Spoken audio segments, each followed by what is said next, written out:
So this is Miss Melissa Murphy Rodrigues, and she is our. You guys can give her a round of applause. Absolutely. She is our brand new town manager. She just came on the job, about a month ago? Mm-hmm. Is that right? Okay. And she is kicking the whole thing off, and I think it's going to be awesome for you to have an opportunity to meet her. And I am going to allow the other 3 individuals, and there might be some more people coming in too, to just briefly introduce themselves. Okay? You want to introduce yourself? Okay. Should I? You can stand or sit up? Okay. Wherever you'd like. Mr. McGravy says I got to stand up. Harvey said I could stand up. Good morning, gang. Good morning. Okay. I didn't. This is what Senator Diana DeZoglio does. I didn't quite hear that. Good morning, gang. Good morning. Okay. My name is Paul Tennant, last name Tennant. Just think of somebody who rents a house or an apartment or whatever, and that's my last name, and you will never forget it. I am a reporter for the Eagle Tribune, and how many people here read the Eagle Tribune? Or at least you have it in your homes. Or parents, or grandparents. Terrific. Grandparents, great-grandparents, whatever. And we're going to be writing about this, I guess we would call Civics it pilot. Right, a pilot program for teaching about civics. So, looking good. Thank you, sir. Thank you very much. And do you both want to briefly introduce yourselves? Susan. Yep. I'm Susan, so I'm from North Andover Cam, the cable access station, and we're going to be filming every time a speaker comes in. And I'm actually going to train some kids to use the cameras. So who signed their name to the sign-up sheet? So I will be giving you their we have lots of kids interested. That's awesome.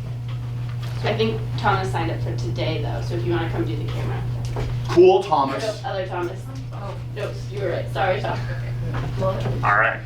And I'm Brian Frazier. I also am at North Andover Cam. So we run the all 3 channels, the access channel, the ed channel, and the government channel. So stuff from the school system, it has its own channel, and stuff from the government has its own channel that reaches your house. Great. So I want everyone, I know we're doing the identity, values, and agency unit, and I know we've been talking about these 3 essential questions. Who here can find a word in the 3 questions that represents these wonderful people being in the room right now? They are whom? Oh, that was quick. They are the media. That is absolutely correct. They are the media. So just 2 quick housekeeping things. I know we don't have school on Monday. So Tuesday, I don't want to come back and have due dates. So the identity wheel, the gingerbread man, will be due Wednesday. Okay, we'll be having all 5 classes all 4 days next week.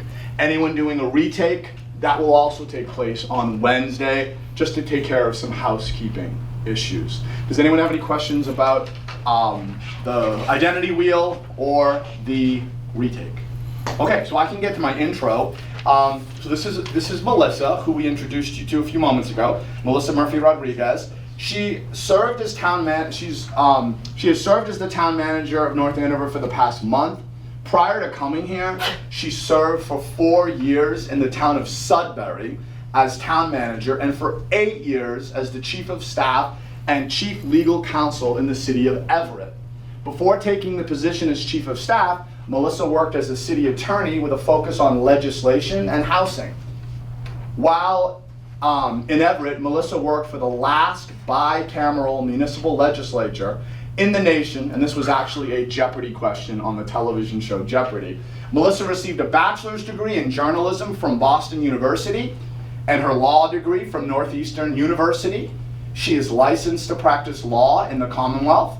In 2014, Melissa was named as an up-and-coming lawyer by Massachusetts' Lawyers Weekly. Melissa lives in Danvers, not too far away, with her 2 children, husband, who is also in town management, and their 2 rescue dogs. So what we're going to do is involve all of you and Melissa as an icebreaker. So once again, let's welcome Melissa to the podium. And I want there are a series of icebreaker questions just for you to kind of get to know Melissa a little bit beyond government. So they're lettered A through F. Does anyone want to read letter A? Question. Thank you so much. Please read that and then Melissa will address it. Favorite subject in 8th grade? Actually, creative writing was my favorite subject in 8th grade. I wrote a poem at that time and I performed it at the House of Blues in Boston in 8th grade. I know, it was weird, Wow. but that was my favorite subject. All right. Who would like to ask letter B? Thank you, my friend. What was your least favorite subject in 8th grade? Math. Don't Definitely say that math. too loudly. Sorry. Still my least favorite subject. Okay, all right. And who would like to ask question C? Thank you. Your first concert? With the New Kids on the Block. Boy band, right? How many people have ever heard of New Kids on the Block? Cool. I was in 5th grade. Who? 5th grade concert, that's awesome. Who would like to ask letter D? Thank you so much. What was your favorite restaurant? It's the Border Cafe. In Route 1 or Cambridge? Any? Either one. All right, cool. Who would like to do letter E? You guys are doing a fantastic job with this. Yes. What's the coolest place that you've gone on vacation before? So my favorite place to go is Puerto Rico. So my dogs are from. So every time I go to Puerto Rico, I go and volunteer at the shelter where we got them. But it also has the only rainforest that's a national forest in the United States. So I like to go to the rainforest. Very cool. Really cool. And I'm going to ask the last question because I don't know if any of you will call yourself civics geeks. I'm a civic geek. I'm proud of it. So I'm going to ask Melissa to finish this statement to end her icebreaker. Melissa, civics is important and should be taught in the schools because ... So it's really the first time you learn how to interact civically in the world, right? And it's not something really you can learn without a practical application. And so I think that when you learn it practically through a class like this, you really learn how to grow up to be an adult who can interact civilly with everyone. Great. So now we're going to take the pressure off of Melissa just for a moment. We're going to put a little bit on you. And you are the only class, because I didn't see you yesterday, you are the only class that did not get to practice this. They're going to do great. But you're all going to do fantastic. So what Harvard wanted me to do, which I'm not going to do, and Harvard will be here soon, is Harvard wanted me to pick one student to come to the podium and explain these 10 questions to Melissa. And I said, there is no way I am doing that to one of my students. Not that they can't do it, but it's a lot of pressure. So I thought collectively, collaboratively, we could bang out the answers to these 10 questions because I did email these to Melissa, but perhaps Melissa is unfamiliar with the 10 questions. And these are the 10 questions for participatory politics. Are you a change maker? The Democratic Knowledge Project, that's what we've been doing. I think everybody knows in here you'll be doing a civics action project in the spring. That will be applied to this, all right?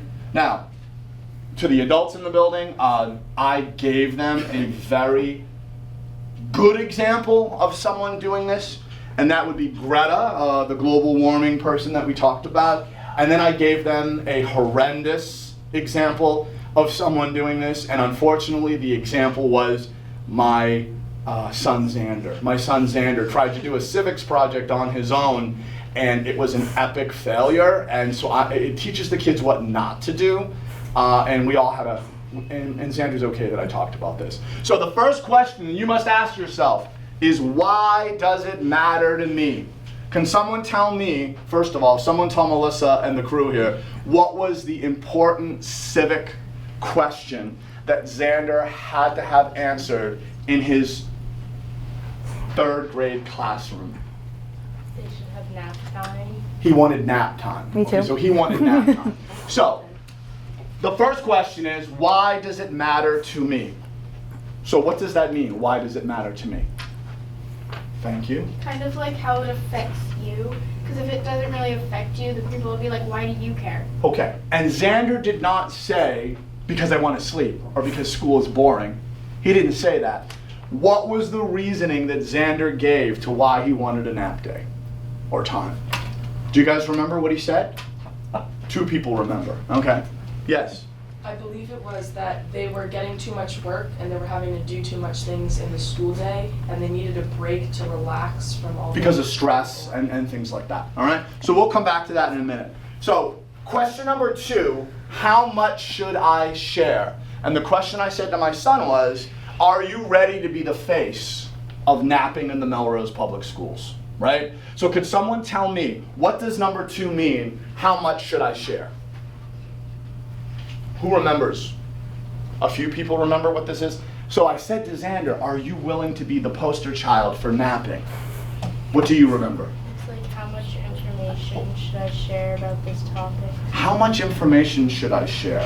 How much should I put myself out there, right? And Xander gave me the thumbs up. Now, if Xander was very shy and had a lot of anxiety, do you think Xander would move on, or do you think Xander might pass the torch to someone else? Probably pass the torch to someone else. So, civics agency is great, but it's not everyone's cup of tea. All right, and we're gonna go through this because I want to make note of time. How do I make it more about myself? What does that mean? And I'm hearing from 2, 3 awesome people, and if anyone else would like to contribute, I would appreciate that. But people who are raising their hands, keep doing. What does that mean? What does that mean? How do I make it more about myself? Yes, sir. Like, how do you involve other people? Involve other people. So Xander talked to the kids in the class next door, and the kids in different grades, right? And so that's the answer to that question. Number 4, where do we start? This is where Xander failed. So in this civics, these questions, are you supposed to start low with research and getting data, or should you go right to the top right away? So who can tell me, what are you supposed to do if you are a civic agent? You're supposed to research and find out more about what you want to change. Why? Because that way you don't like make mistakes about when you're doing it. Okay, what epic mistake did my son make in his digital literacy classroom, which I was called into the principal's office over? This timing could not have been better or worse for this. What did he do? In his digital literacy class, he emailed his superintendent asking for nap times and sent him articles about other schools that have them. So can someone tell me, while you respect him being able to navigate, why was that wrong? Why was that wrong? I mean, the kids got spirit, but why was that probably not the best thing to do? Yes. 2 reasons. One, he wasn't paying attention in class. Yes. Which was brought to the attention Yep. by him emailing. Yep. And 2, he probably didn't have enough research, and he didn't start like small enough by like talking to the principal and the teachers. Good, good. So how can we make it easier and engaging for others to join? 21st century, all of you, what can you do to spread the message of your civics project that maybe your parents could not do? Yes. To talk to friends at school or like make a social media. Social media campaign. And when you speak to a crowd or when you do social media, you can get wisdom and you can get some really great stuff out of that. But can someone tell me, what's the downside of speaking to crowds, especially on social media? What is the downside? Thank you. There will probably be some people that don't like what you're doing. So there's critics, haters, trolls, whatever, right? So obviously that is the reality to do that. Are we pursuing voice, influence? I think we all know that Xander wants influence. How do we get from voice to change? Obviously, your civics action project, when you get from your voice to trying to make a change, do you think your civics action project, which you're going to be spending 2 months on, is going to be an easy process, or do you think it will be challenging? Could anyone make a prediction? Yes, ma'am. Probably a challenging process. Why? Why is this hard? Well, because first you have to do all your research, and then you have to have people to help you. You can't just do it by yourself. You need other people or allies. Absolutely correct. Now, allies, you brought up the last thing. Thank you so much. What is an ally in the political world? What is an ally in the political world, sir? An ally is someone who agrees with you and someone who also wants to see this change in the world. Thank you. So my civics action project is this pilot program, right? Because in April I found it, I brought it to the principal, the superintendent, those were my allies, right? What would have happened if I just announced a move-up day in the cafeteria? hey kids, Harvard's coming in, we're gonna do a pilot, and I did not seek allies. What do you think would have happened to Mr. McGrady maybe an hour after I made this announcement? Oh, by the way, I emailed your parents too, okay? Yes? Probably like a bunch of people would be like, he can't do this. It's not approved. Perfect, perfect. So the last thing I'm going to say, and then I'm going to allow, you all did a fantastic job, by the way. I wish Harvard was here to see that, but they'll see the tape of it. So the most important allies, no offense to Mr. Gonzalez, and no offense to Dr. Gilligan, and no offense to your parents, but the most important ally in my Civics Action Project are all of you. Every single one of you. Because I got to tell you, in June, if you roll out of here and you say, this is the lamest class, it's so boring, I didn't learn anything, it's lame, I am cooked, all right? So I don't mean to be offensive to your parents or offensive to my boss, but you are more important than them in this instance, okay? So you all have a huge, huge part of this process. So now that you did that, Melissa, I am going to shut up and I am going to allow you to speak. Sorry about that. You're good. I feel like I'm on Team Nap. I just want to put it out there. You can go home and let your son know I'm convinced. Team Nap, let's do it. Strangely enough, Junior Scholastic Magazine, which is a periodical that the kids get, can someone tell what was one of the main articles in the magazine? I showed you that, didn't I? And I came in here dancing all excited. Yes? Wasn't it like nap time would be better for students? Napping in the classroom was in a national teenage magazine. So maybe he's on. By the way, Xander right now has decided to abandon this project. He's focusing on something more important, which is his Halloween costume. Okay. So his Halloween costume is much more important, and then Christmas, and then Christmas. So I think you all know his perspective a little bit. Melissa, thank you. Thank you. This is relatable. So I have a series of questions that your teacher sent to me that I'm going to speak about, but if you have any questions, feel free to interrupt me. So the first question that I was sent was, how do you use civics in your life or job? And so really, I use civics every day in my job.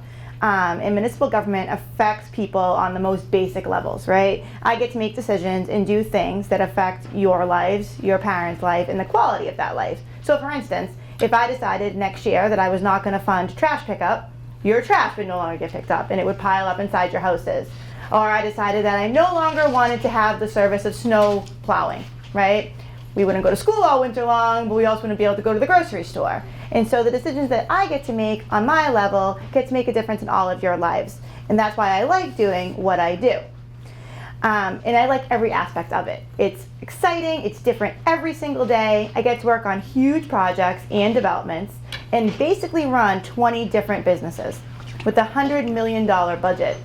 I make a difference in the lives of my employees and their families just as much as I make a difference in the lives, your lives. And my family's always been involved in government. In 8th grade, when I did civics class, I was the mayor for the day, and my uncle was the mayor at the time. When I was born, my uncle was on the city council and went on to become state representative. My first jobs were working in the city library where I lived and at the DPW. I worked at the State House during college and ran political campaigns until I graduated from law school. So I've always tried to be a civic agent. And it's important to learn how to be an effective civic agent. It's not easy because we have to really remember that all of our actions and our words have consequences. We have to be kind all the time, even when it's hard. And we have to listen. Not just pretend to listen, because it's easy to pretend to listen, but really, really listen and make people feel heard, even if you don't agree with them, especially when you don't agree with them. That's the most important time to make people feel heard.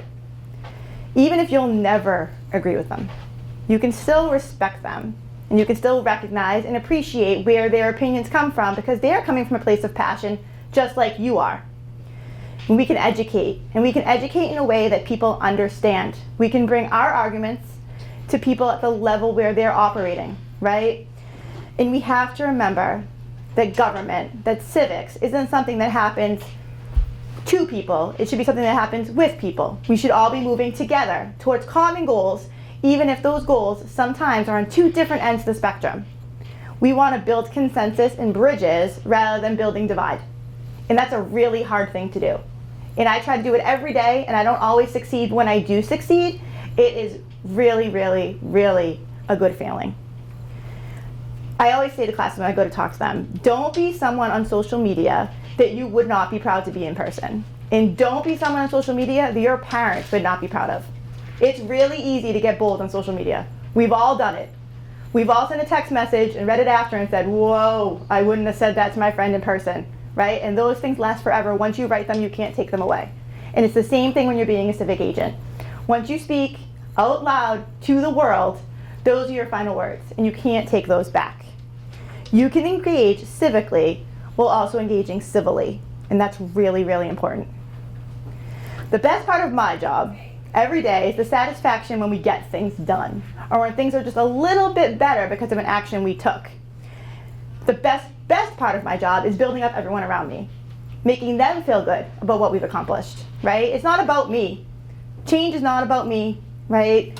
Town meeting's not about me. Making things better is not about me. It's about how we all did it together and how we all feel when it's done.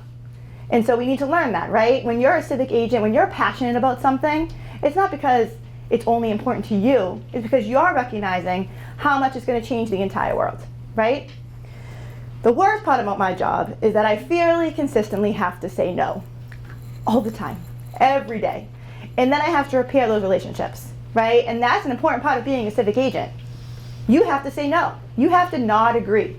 But then in the end, you have to still be friends with these people, right? You have to interact in a world where these people are your neighbors and your community members, maybe your teacher, right?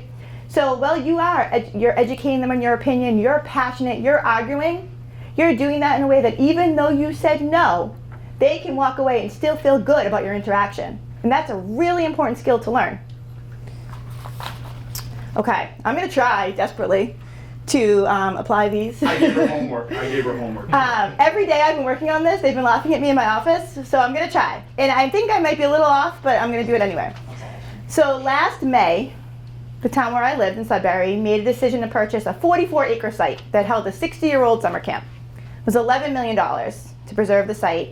And with the purchase, we actually got the business of the camp, right?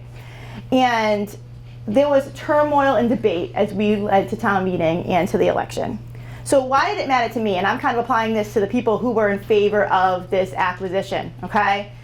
Some people wanted to preserve the land to maintain the character of the town, right? Sudbury is very rural.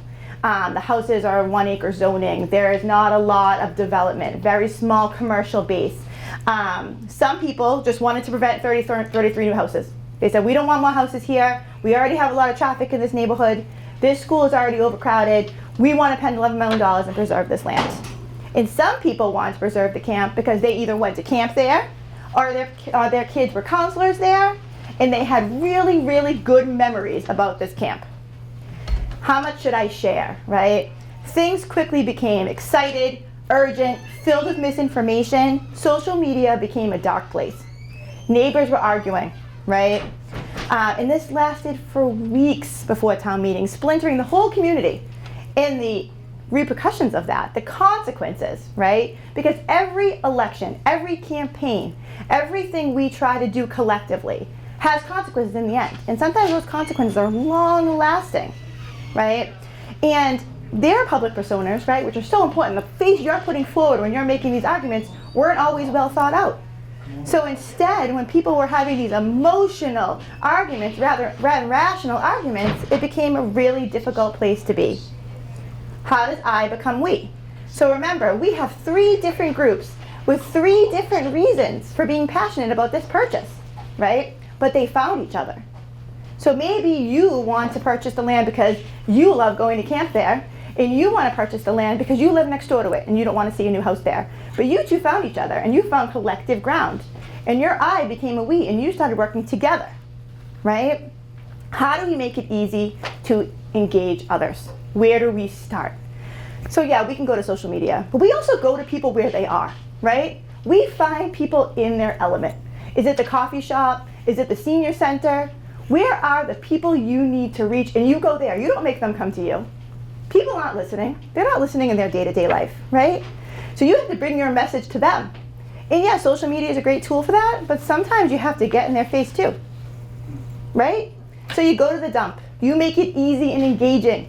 You deliver information in easy to digest ways, right? It's sound bites. Maybe you hit them every day on social media. Yeah, it's one little aspect of that project every single day. You do it slowly, you build their trust with truth. And that's how you get people on your team. That's how your I becomes we. And then how do you get wisdom from those crowds? Again, we go back to what I told you before. We listen. We actually listen. We don't just yell at each other, right? Maybe you're yelling, but I'm not yelling. I'm sitting there and I'm listening to what you're saying.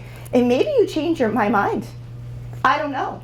Maybe you make me think about how I get to where I'm going in a different way. It's possible. So we do it. We invite people to ask questions and we actually answer them. We don't just write the questions down and say, oh, we got some questions and go home, right? No, we answer them and we answer them for everyone. In this instance, we did a survey. We did a flash vote survey.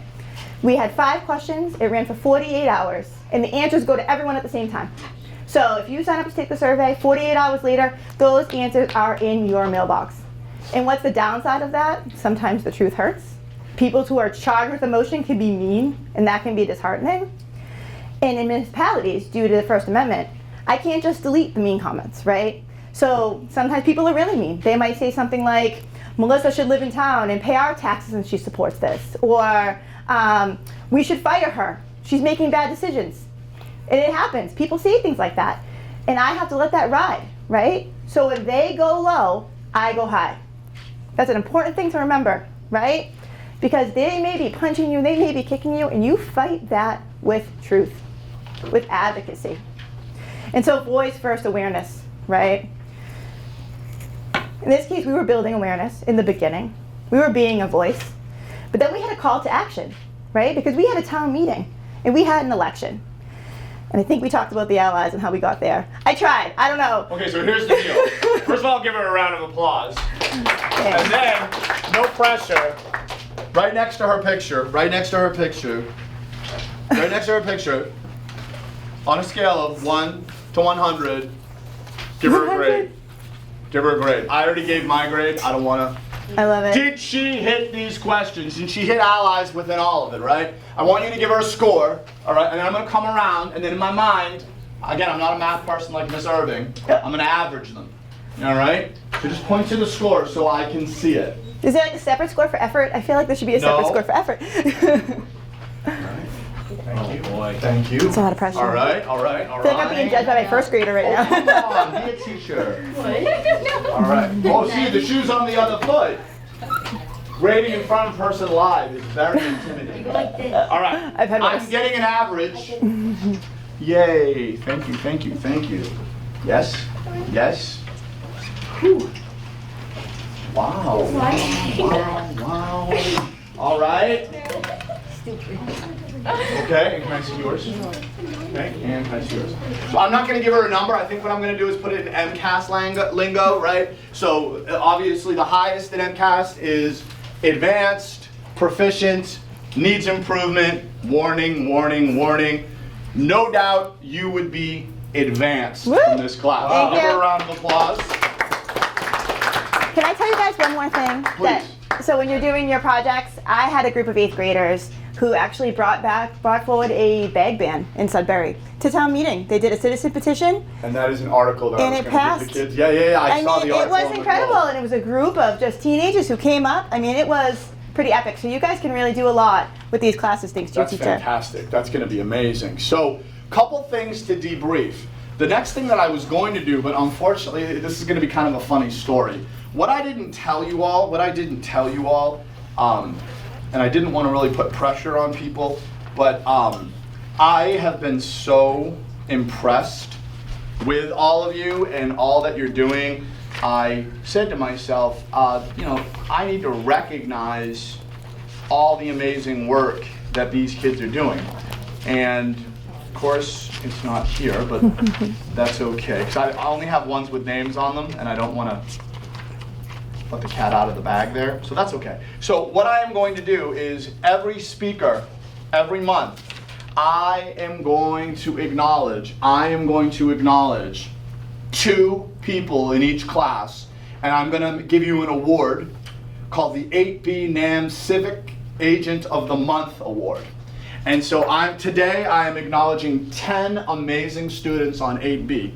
And those 10 people are going to get an award And they are also going to come to a very small, not humongous, they're going to come to a small breakfast in the morning in my room, you know, with juice and donuts and muffins and things like that, and I want to acknowledge. Now, ironically, the two people that I wanted to recognize, and this couldn't, I was a little upset at first, but now it makes sense. The two people that I recognize for this award are not here today, which you would say, oh wow, that stinks.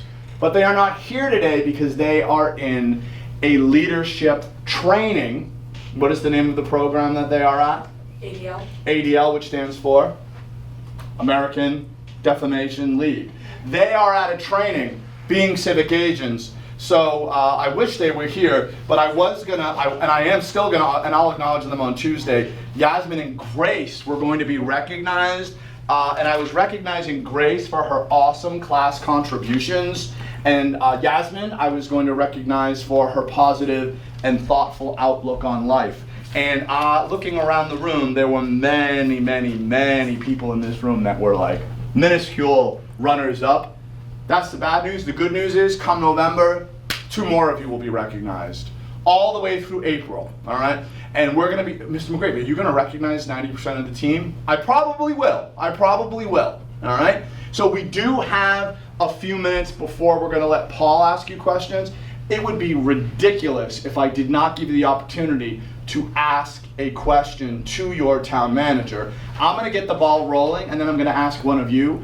Could you please elaborate to us the difference between a town manager and a mayor, and Sure. why we don't have a mayor in North Andover? Sure. So mayors are in cities. They're elected. They typically have really full authority over the community. I originally worked for a mayoral form of government. Towns typically have a different form of government where they have either a representative town meeting, meaning that town meeting members are elected, or they have open town meeting like we have here, which means that anyone can come to town meeting. In a city, the town meeting is actually the city council. So in a town, we meet typically once, maybe twice a year, and make all of our decisions about what money we're going to spend, what new bylaws we're going to pass, what capital we're going to purchase. In a city, they really can make those decisions every 2 weeks. And so they may sit down and decide to pass the budget 1 week, and then the next week buy a fire truck. And so it's a faster form of government, but it typically is in a place that is more dense and has more people. I'll tell you my opinion, having worked in both, I feel like towns are more professionally run because a mayor may have no municipal government when they get the job, and then it's really important to surround yourself with people who have that experience that you can be successful as a mayor, and that's the most important thing I think a mayor can do. Great.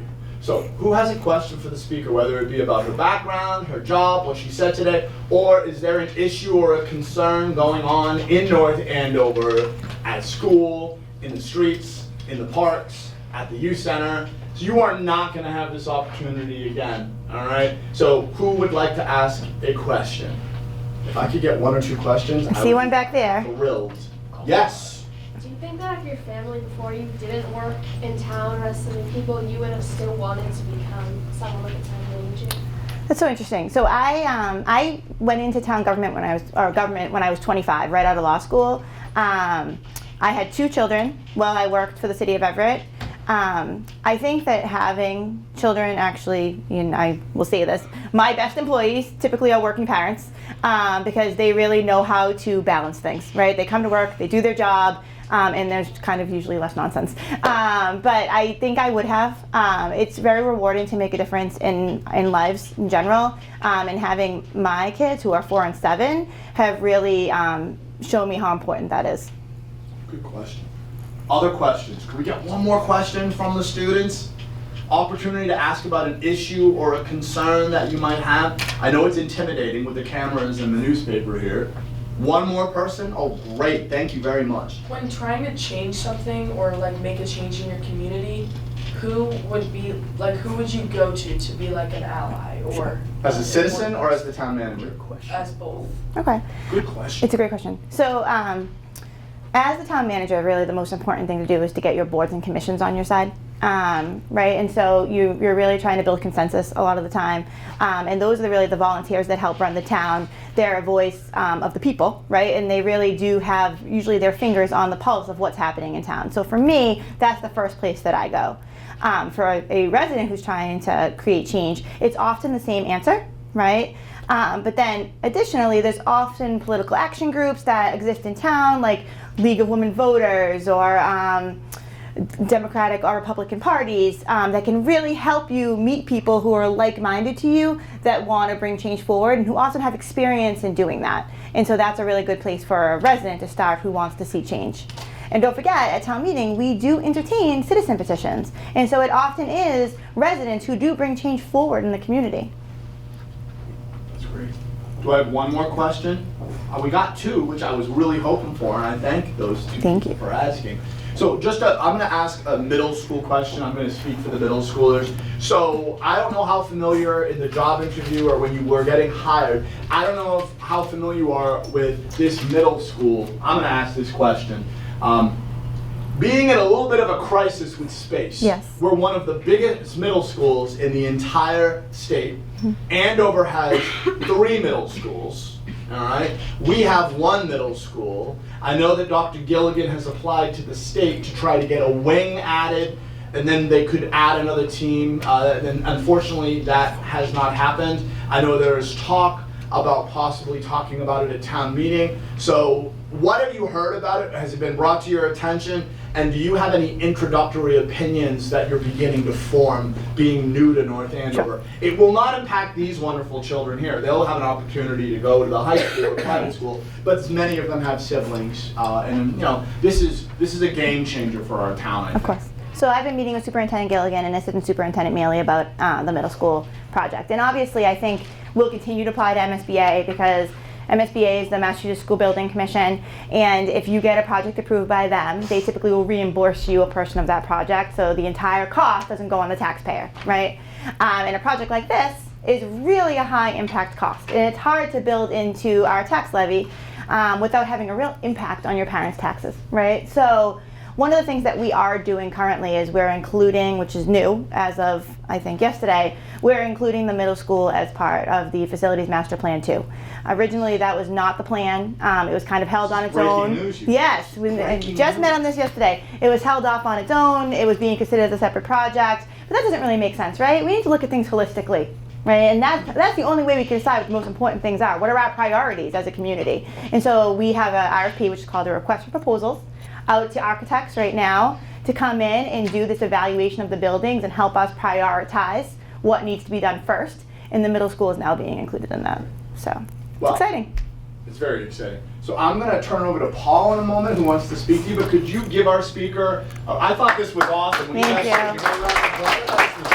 Thanks. And Paul, these brilliant students are all yours. Paul does want to ask some questions about how you guys think the identity unit's going. Obviously, you know, it's all you, Paul. Paul, you got about 5 minutes, my friend. I'll do my best. All right. Well, if I got 5 minutes, that means 5 minutes and you are done. So, what a great group. My first question. Let's see, what have we got, about 20 in here, give or take a few? 20 few. How many of you are contemplating, thinking about one day, don't get nervous, one day being a town or city manager? Thinking about it, don't be shy. You're in 8th grade, you got a little bit of time to think about it, but how many of you are thinking that, hey, maybe someday I would like to be a town or city manager?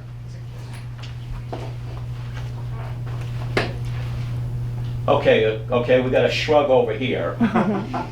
So shrug, like maybe yes, maybe no? Yeah. Okay, maybe yes, maybe no. So maybe we got a, what's your name, sir? Josiah. Who? Josiah. Josiah. Great name. It is a great name. Great name. So possibly, we're not going to hold him to it yet, so possibly Josiah might be contemplating being one of your successors. So maybe we won't hold them to it. Now, another question. Oh, by the way, he's gonna kick me for this. But our photographer, Mr. Gene, he had a very, very important event yesterday. Right? Right? Yes. Yes, okay, he admits it. Mr. Gene had a birthday yesterday. Isn't that great? Fantastic. Yeah, okay. And I think Mr. Gene hit 35, right? 36. Okay, there we go. Looking pretty spry. By the way, how am I doing on time? You got about 3.5 more minutes. Good, okay. By the way, you folks are gonna find this hard to believe. You're 8th grade civic students, right? Right? Yes, they are. Okay. I was an 8th grade civic student myself once. Who is the astute person who can guess how many years ago I was sitting in a classroom as an 8th grade civic student? Don't be shy. Don't be worried about embarrassing me. What do you say, ma'am? 43. Who? 43. Okay, and what's your name? McKenna. Who? McKenna. McKenna. Okay, McKenna says 42 years ago. Nope, not quite. Over here, what's your name, sir? Adam. Who? Adam. Adam. Hey, not Adams, but Adam. Adam, not Well, you Adam. know that anyway. Correct. Okay, Adam, how many years do you say? Like 63. Like what? 63. 63? Go get him, Adam. What? Adam says like 63. Adam's a character. He's a great character. Okay, over here. 55. Are you kidding me? Yes. Do you have any gold stars or something? I'll take care of it next You'll take care of them. Okay. What's your name, sir? David. David. Awesome. I got it right? You got it absolutely right. I guessed. Right on the money. Got a minute, Paul. Okay. Final question, guys. And the town manager alluded to this a few minutes ago. You all live in North Andover, right? They better. Right? Okay. I believe the last Tuesday in March, a very important event is going to be happening in North Andover. It will be happening in North Andover, won't be happening in Lawrence, probably won't be happening in some of the other communities, but come last Tuesday, I think it's last Tuesday in March, got a very important event happening in North Andover, and it relates to civics. What is that very important event?